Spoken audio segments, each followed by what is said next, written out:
The highest compliment when you get a result 9 months from now should not be who did your hair transplant. It should be you haven't changed at all. As these images move besides me, what you're seeing is not a promotional montage, but a small sampling of before and afters after hair transplant. From an archive at Darlingbird's clinic of about 18,000 cases, just about 200 cases of hair transplant results have been selected for this presentation. And this is not a display of only the best hair transplant results. It represents those individuals from different countries, professions and cultures who were comfortable allowing their photographs to be shown. Many other patients, however, particularly professionals, public figures, and people in leadership roles prefer discretion once their appearance improves. And therefore our success after hair transplant in their situation goes underground. So what you see here is both substantial and restrained. A global cross-section rather than a victory parade. For an international audience, it is important to clarify that a hair transplant in India today is not a cheap shortcut or a gamble.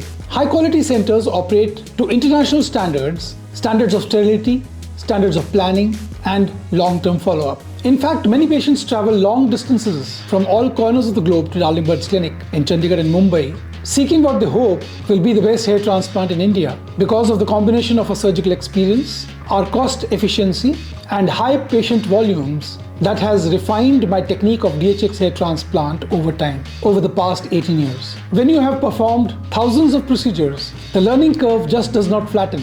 It becomes a runway. However, a hair transplant is not a magic trick pulled from a hat. It does not work as a cosmetic flash in the pan that dazzles and then fades away. Transplanted follicles are biologically permanent, but the underlying condition, androgenic alopecia, continues to evolve unless managed timely. Surgery without medical management is like mopping the floor while the tap is still running. The transplanted hair stays, but the native hair continues to thin out, creating new imbalances over time. The most durable hair transplant results always come from an ongoing partnership between the doctor and the patient. The first feature that determines whether a patient's result looks natural across cultures and ethnicities is his hairline. Nature, whether in Europe, in Asia, Africa, or the Americas, does not draw straight architectural borders. It prefers softness, it prefers irregularity, and a subtle asymmetry. A convincing hairline should look as though it belongs to the face, not as though it was installed during a long weekend abroad. If a hairline can be spotted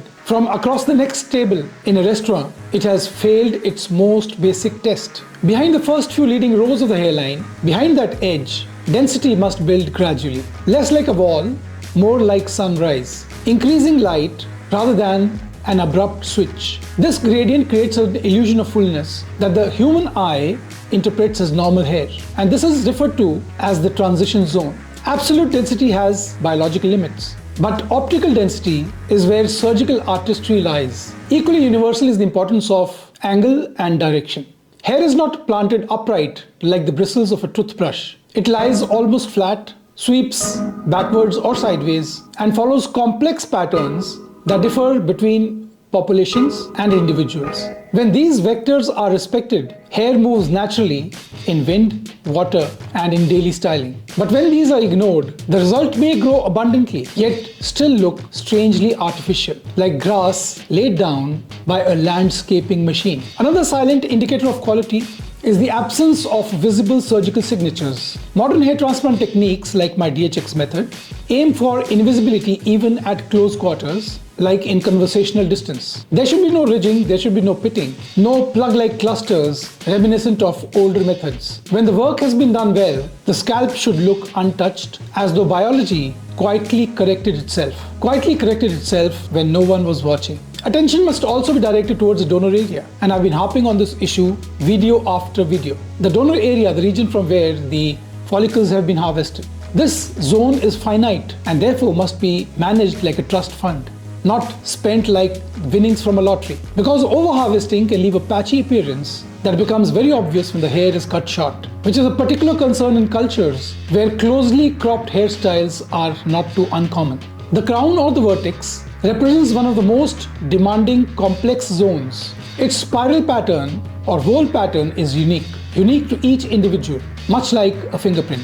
Recreating this swirl pattern, recreating it convincingly, requires restraint. Too much density will look unnatural, while too little leaves the original baldness apparent. Achieving balance here is the difference between an average result and the best hair transplant result. Age appropriateness is another factor that transcends geography. A hairline suitable for a 25-year-old may look rather dramatic, theatrical in a 55-year-old person.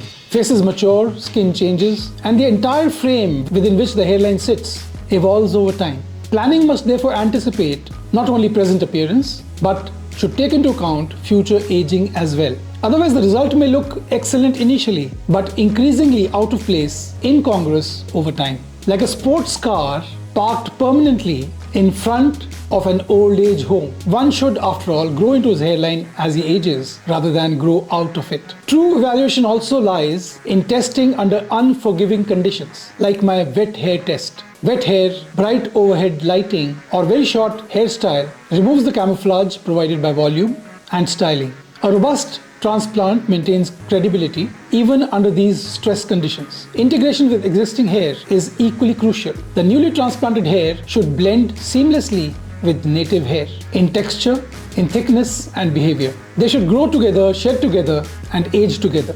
When this integration is successful, even a trained observer may struggle to distinguish where original hair ends and transplanted hair begins. Ultimately, durability is the defining benchmark. The true test of a hair transplant result, the best hair transplant results in India, is not the 1-year photograph, but the 5-year or 10-year follow-up, and you can see several such cases on my YouTube channel. Transplanted follicles are genetically resistant to the hormonal effects that cause the initial baldness, but the surrounding hair may continue to thin. Even transplanted hair in some people may thin over time. But long-term planning ensures that the overall appearance remains balanced as time passes. If there is one principle that unites the best hair transplant results across the world, it is invisibility. The goal is not to create a spectacle, but to restore normalcy. Ideally, observers should attribute your newfound appearance to good genes, good health, or simply good fortune. So as these images continue, do not look for dramatic transformations alone. Look for quiet credibility, hair that belongs to the face, to the age, and to the person. Because in the end, a successful hair transplant does not shout for attention. It simply removes the distraction of baldness and allows the individual to step forward again, unnoticed, for all the right reasons. Thank you for watching.